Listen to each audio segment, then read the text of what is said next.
Hello, my amazing people, and welcome back to my channel. If you're back, if you're new, welcome to my channel. I'm Shayna, and I have a missing persons case for you all today. Just my usual disclaimer, this is all information that I have found online and compiled into a video for educational purposes. Today I'll be talking to you about Nakyla Williams, who was a 24-year-old woman who went missing in November of 2021. So thank you so much for joining me today, and let's get started.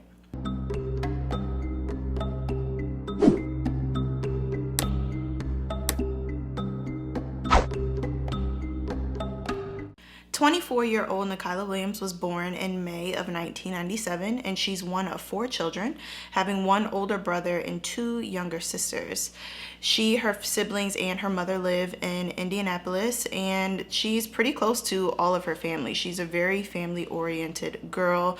She has an extremely tight bond with her mother. Her mother's name is Nakyla, and she is actually very important to this story, so remember her. She's been playing a huge role in her daughter's disappearance in a good way, and I'll tell you guys all about that as we move forward throughout the case. Nakyla could always depend on her daughter Nakyla. She was always there to look after and be a role model for her little sisters, who really looked up to her and admired who she was. Nakyla is very family oriented and what you would consider to be a rock in the family.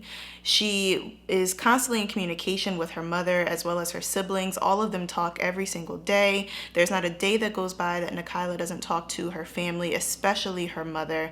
And she liked to spend her days and her evenings in the house. It wasn't very often that Nakyla would go out and spend nights away from home. If she went out and did her thing, did some work or whatever she was doing for the day, 9 times out of 10, she would always make her way back home. And if for some reason she wasn't going to, her mom would always be in the loop of things. When I tell you they were tight, they were extremely close. Nakyla actually lost her father, I think in 2017. So when he passed away, the relationship between her and her mother got even closer. And her mother was like her confidant and kind of like her friend. As women get older, their mothers go from a motherly role to a motherly role combined with a friendship kind of role. And that's exactly how the two of them are. Nakyla is so close to her daughter, and you can tell from all of the interviews and the speaking out that she has done since her daughter has gone missing exactly how incredible their bond is. Nakyla is described to be very smart. She went through high school without a problem. She got all her studies done without issue. She's one of those people who are naturally smart, who doesn't have to try really hard, but they're somehow really good at their studies. And she also has a very easygoing personality. So when she was in high school and since high school, she has had absolutely the easiest of times making friends, establishing relationships with people, because she's just so even tempered and cool. Cool is the way that she's been described, and I know that is such a vague term, but if you just think of that person that's cool, laid back, they don't start no problems, they don't want no issues, they're just someone that can kind of get along with anyone, that's exactly how she is. So growing up, she didn't have many problems because she was good in school without needing much guidance about it, and she had great relationships. So overall, as she spent her life, her younger years, and into adulthood, she was really happy, and she has been really happy. And in current day, Nakyla is known in her community because of the person that she is, but also because she does hair. She's a hairstylist. So a lot of girls and women in the community will contact her to get their hair done, and she will post it on her social media, and it's just really active throughout her neighborhood. So people know who she is. It seems like she's good at doing hair and has an established client base, which is great. And she's just known to be a really just cool person who everybody gets along with. They know they can call her if they need their hair done. And she's just that girl that is kind of a go-to in the community. So everybody loves her. On November 10th of 2021, Nakyla's family became concerned when she wasn't home that day. They hadn't heard from her, and they knew that she had left the evening before, but she hadn't made any mention of any plans to be out for extended periods of time. She kind of just left the house and was probably going to be back soon, like her normal routine, like she would do if she were to leave for some reason. So on the 10th, when her mom and her siblings hadn't heard from her and she wasn't picking up her phone, her family knew right away that something probably was wrong. You know which family members you communicate with consistently. You know which family members you can rely on to not get back to you for a couple days. And I know there's other people who I know if I contact them, I will hear back from them within minutes. So they knew, they had this gut feeling like, okay, she's not home and her phone's not she's not picking up her phone. Something has to be wrong. And I mean, especially Nakyla, her mother's instinct clicked in because she knew Nakyla. Like, she knows her daughter's habits and patterns, and her mother's intuition was turned on immediately. And between the 9th and the 10th, shortly after there, her phone died, and as far as we know, has not been turned back on since. Nakyla decided that she was going to start doing some looking into things herself. And the good news was that she had CCTV footage cameras installed on her home. So she had a view of the perimeter of her house, and she knew about the time Nakyla had left the night before. So she pulled up the cameras and just wanted to see if maybe Nakyla walked a certain direction or if she got picked up by somebody. Nakyla didn't know at this point. So when she pulled up the cameras, she was relieved, I guess you could say, to see that Nakyla did leave with someone. Now, I don't know if she actually felt relieved, but at least she knew that she had something to go on. That's a better way of saying it. She had something to go on because the vehicle that Nakyla got into was a very specific kind of vehicle. It was a loud Chevy Silverado, and while she couldn't see who was driving the truck, she could make out that they had a hat on. It looked like it could be a male,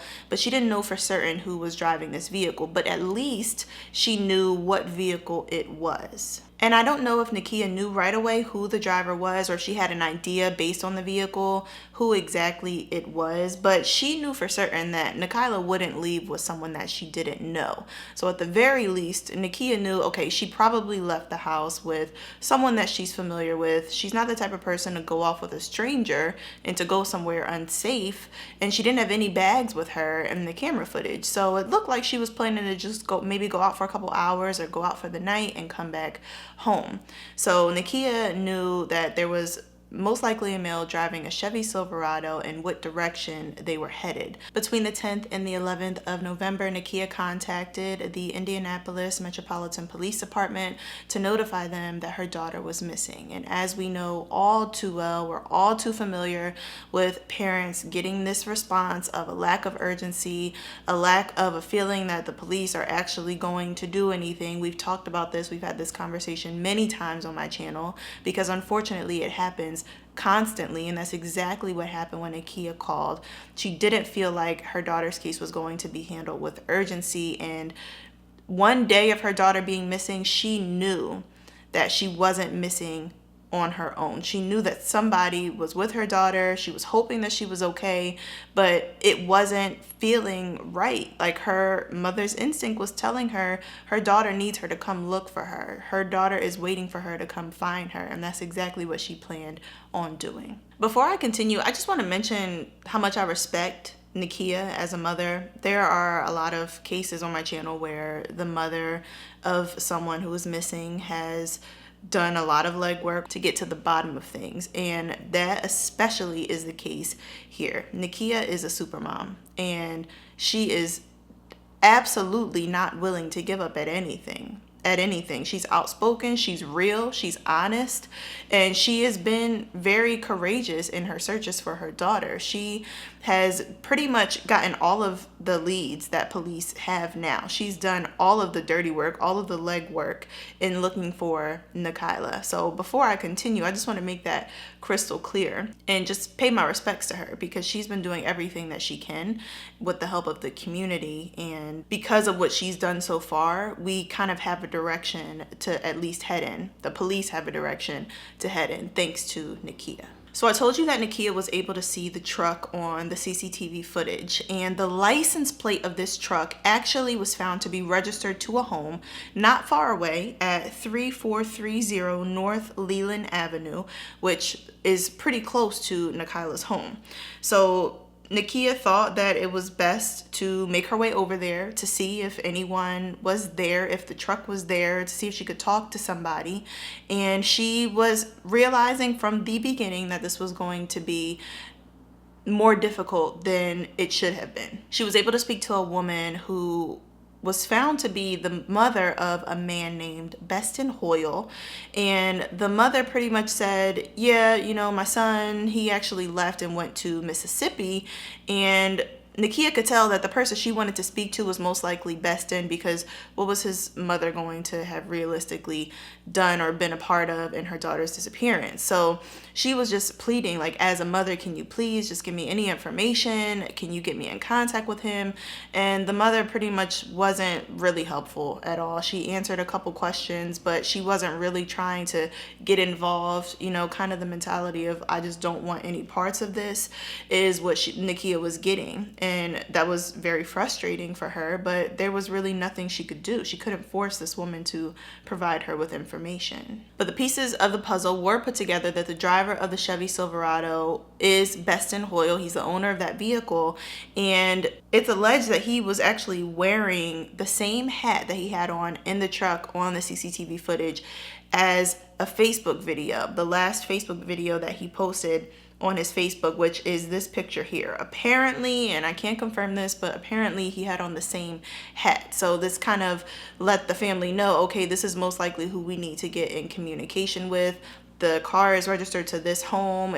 The car is under his name. The hat matches the Facebook profile. And Beston was actually known by the acquaintances of Nakyla, and we'll get into that. So with Beston's mother being pretty much no help at all, Nakyla decided to get her hands on Nakyla's phone records to see where her last locations may have been, who she was in communication with, just to lead her in some sort of direction. And it was found that after Nakyla got picked up from her home on November 9th, she went to this address on Leland Avenue, to Beston Hoyle's home. So Nakyla knew at this point that she was at this home at some point between the 9th and the 10th. And also her records of her phone location history showed that Nakyla had been to this home on a couple of different occasions, painting the picture that she knew Beston, that they were friends or acquaintances. Nakyla's phone showed that after leaving the home on Leland Avenue, she then traveled past an area near 4900 Topeka Trail, which is about 25 minutes away from the Leland address. So we know that she went in that direction after leaving the house on Leland, but we don't know pretty much anything after that. So the last ping of Nakyla's phone was around 4900 Topeka Trail, and then we lost her. So Nakyla, when looking through her daughter's phone records, also saw her call log and who she was in communication with, and she realized that Nakyla received an incoming phone call pretty much at the exact same time that she left her house to get in the Chevy Silverado on November 9th. And knowing that she had left at that time, Nakyla took this phone number, was able to track it back to Beston Hoyle. So she knew at this point, she knew that Beston Hoyle was at the very least the person that she needed to speak with. She had his license plate linked back to his home address, everything in his name. She spoke with his mother at this address. She knew that Beston was calling her daughter and that they knew each other, that they had been around each other. So at this point, she's really like, okay, I'm not saying that Beston has done anything, but what I am saying is that I need to speak with him, because maybe Nakyla is with him and everything's okay and I can relax. Or maybe everything is not okay, like I truly feel, and he can at least point me in some sort of direction or tell me where he last saw her to help us. That's all Nakyla wanted. That's all that she was chasing after in the beginning. She wasn't planning on putting anything on anybody. She was just looking to speak with him so that he could provide her more information. So Nakyla went missing on a Tuesday, and throughout the rest of that week, Nakyla was making attempt after attempt after attempt, text, phone calls to get in contact with Beston, his mother, anyone. Nobody seemed like they wanted to help.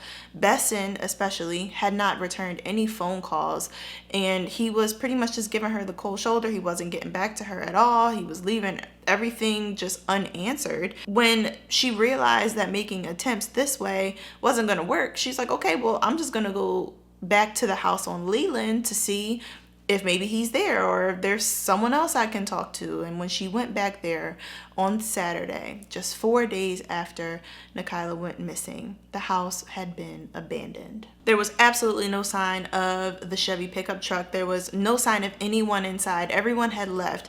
And it is alleged that the cameras that were on the exterior of this home were also removed, uninstalled, and taken. So, and it was weird because all of the residents of the house left, but they pretty much left all of their stuff there. But we know that they haven't been back because Nakyla has been constantly just trying to get in contact with them. There have been searches around this actual home as well to see if maybe Nakyla was somewhere around there, dropped something, or if there was anything that they could find, and nothing. So again, not saying that Besson is guilty.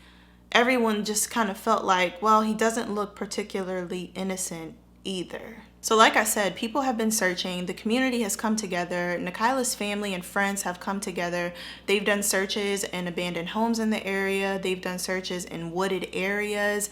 And they have been putting every single effort into looking for Nakyla. And they knew whether the police are willing to help us or not, we have to do everything we can and come together and look for her. And that's exactly what they have been doing. Nakyla has so many people who want to bring her home. There's no other option. There's absolutely no other option. And Nakyla has done interviews. She's been outspoken, and just the heartbreak that you can feel when she is speaking about her daughter is just, it's very tangible pain. Like you can feel it. And she's saying, I know people are afraid of getting their name involved in things. I know people don't like talking to the police. Like she is very like honest. Like I understand why some people don't want to talk to the police, but at the same time, I'm not afraid of anything when it comes to my daughter, and I need someone's help. Like I need help. She literally has been pleading for people to help. And there are people out there who know what's going on, but they just have not come forward, which is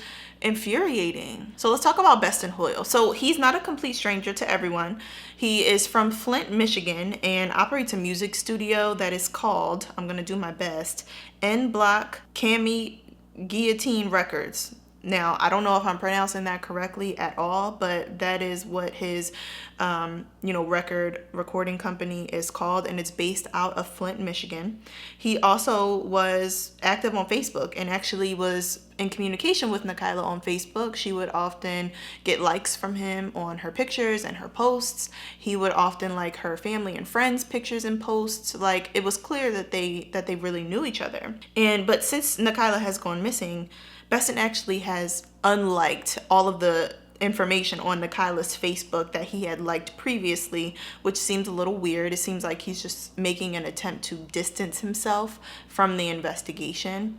Obviously, people are going to know if you liked all her stuff and then unliked it. There are a lot of internet detectives, especially the people who care about Nakyla. They're not going to let anything go over their head or fall to the wayside. So they've been paying very close attention to him. And his lack of communication with the family, it just makes it even more infuriating because people know that he's active on Facebook. He's apparently been radio silent for the most part, aside from one time that I know Nakyla said that he called her back after she was calling him for 2 weeks.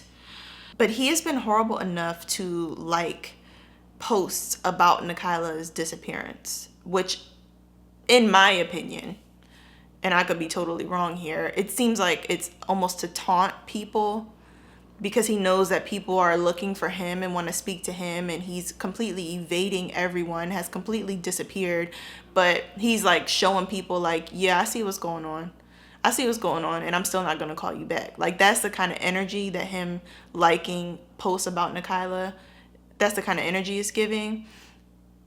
And that, like, I'm just getting angry to, like, thinking about it. Like, if I were Nakyla's family, I would just, are you serious? And it's like, okay, if you're innocent, I get it. Talking to the police is uncomfortable. You don't want anything to be spun against you if it's not true. But at the same time, it comes to a point where you do more harm than good by avoiding speaking to people.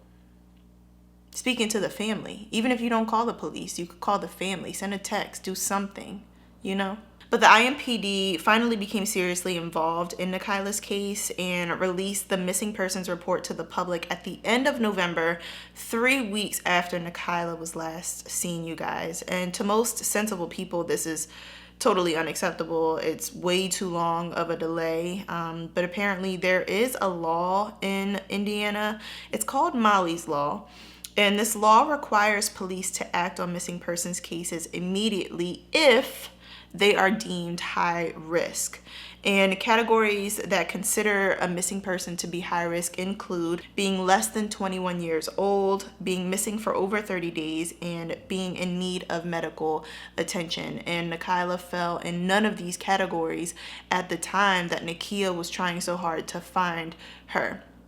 And that is precisely why, most likely, evidence has now been destroyed. It's precisely why Beston Hoyle had enough time to escape and evade anyone, because of this law that says what high risk cases need to be followed up on. But what about the people who are missing but aren't under 21 years of age or don't need medical attention? And if any of you are familiar with it, please let me know in the comments below. But I truly don't understand why being missing for 30 days is a requirement to be considered eligible for this Molly's Law. Like, why would we wait 30 days? And maybe I'm just not understanding the wording of it. Like, I don't even understand why the 30 days part is in there. I guess you're at higher risk after 30 days, but we all know, no, you're at higher risk after 48 hours. 48 hours is your window.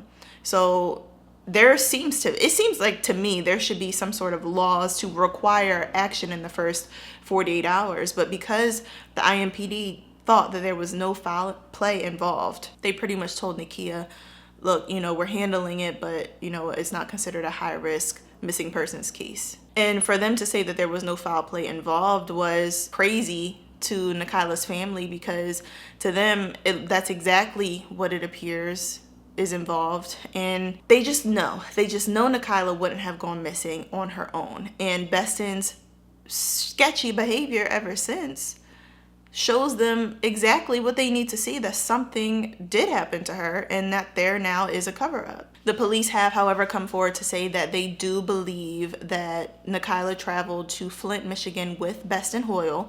So we don't know if they have phone records or if there is CCTV of his truck. We don't know how they know that. But we know that that is what the police believe at this time, that Nakyla is in Flint, Michigan with Beston Hoyle. And the police have requested that Beston come forward and speak with them. So we are currently looking for Nakyla, but also looking for Beston, because he is our best chance at finding Nakyla. I guess I just have a question for Beston, Say I can, let's just say hypothetically, and I don't, but let's just say I can understand him not wanting to speak to the police or the family. Let's just say that, hypothetically. Why then would you go missing and proceed to like their posts on Facebook about Nakyla? Because it doesn't help keep you out of the public eye. It doesn't help keep you from being found. It serves absolutely no purpose, actually, aside from what it seems to me to be some sort of humor or sense of accomplishment that he's feeling by evading being found. I can't wrap my mind around it. And I know for sure that he did this because someone close to Nakyla posted on Facebook that he liked their post. They screenshot it and they made a post and was like, we're not playing with you. And the friends and family of Nakyla have been very outspoken on Facebook. If you type it in, there are posts after post after post. People love her and are not going to ever give up until they find her. And you can see like the efforts that people are putting into this. Obviously the in-person searches and all of that, but people are also working really hard to spread awareness. It's just for Beston to disappear and his family, if you are innocent, you're not doing a great job of showing us that. Nakyla Williams is 24 years old. She is 5 feet, 5 inches tall and 150 pounds. She has red shoulder-length hair and was last seen wearing a North Face jacket that has been described as either green or black. I'm pretty sure it's either a really dark green or black jacket. ripped blue jeans, getting into this Chevy Silverado pickup truck. If you have any information that can lead to her discovery or lead to the discovery of Best and Hoyle, I will have phone numbers in the description of who you can contact with that information. Nakyla has received a lack of effort in her case. She has received a lack of effort from the police in the initial days of her being missing. And while they are involved now, everything we know is because of Nakyla. Every tip, every lead that we have is because of her mother, and it shouldn't be that way. It's unfortunate. A young Black woman goes missing, and the emphasis on finding her is so lackluster and so delayed, and I understand why everybody is upset. And I hope that by making this video, I am able to make some sort of impact. If you see Nakyla Williams or Best and Hoyle, please refer to the contacts in the description box of where to call, who to call. You can call anonymously. Just if you know something, if you see something, say something. Nakyla just seemed like one of those people I could be friends with. And that's why this story really is, it hit home for me, actually. I'm pretty sure the same subscriber who sent me the last video, the Brent Mack case, also sent me Nakyla's case. Her name is C. She's been a subscriber on my channel for quite some time. Let me actually check my DMs and see. Yup, C sent me this case as well, and she actually sent it to me back on December 21st. And from when I first saw it, I knew that I wanted to cover it because she's 2 years younger than me. She is someone that is just like you or me or anyone else who could go missing, and she seems like such a genuine and down-to-earth person. So I just wanted to do anything that I could to personally help in finding her. And I think that's where I'm gonna wrap things up. Don't forget, if you do have case recommendations, to go slide into my DMs on Instagram. You can find me at sunnyshade.v. A lot of you have reached out to me, so thank you for messaging me. There are a lot of cases that I've been getting recommended to me, so I do want you to know that I am considering all of them. Some cases have enough information for me to make a full video, while others don't have as much information to provide all context to my viewers. So actually, for that reason, don't hold me to this. I am considering making a TikTok just so that I have another platform to post shorter length videos that still give victims and families an opportunity to have their stories told when I don't have all facts that I can put into a 20 to 30 minute video. So I'm thinking about it. Let me know how you would feel about that. I don't know if my viewers are TikTok users. If you are, let me know in the comments. I'm considering it. I've never been a TikTok person. I'm actually not really a social media person, which actually probably sounds crazy considering that I make YouTube videos. Let me know in the comments. Let me know on Instagram. I look forward to hearing from you guys. Thank you so much for joining me today. I am glad that I could bring another story to you and share Nakyla's case. I appreciate you stopping by today, and I hope you have a wonderful day. I hope you have a wonderful week, and I hope you're doing well. I hope you're staying safe out here. It's dangerous in these streets right now, okay? So I really hope that you are doing okay, and that you're staying safe, and that your family is healthy and well, and that you had a great holiday season. You know that I will be here for you next week. I have a really good case for you next week that I've been working on for some time, so make sure you tune in for that. And I think that's where I'm going to leave you. Have a wonderful morning or afternoon or evening, depending on what time it is when you watch this video. And I look forward to seeing you in the next one. If you made it this far, you are loyal. You really are. And I appreciate you. Peace.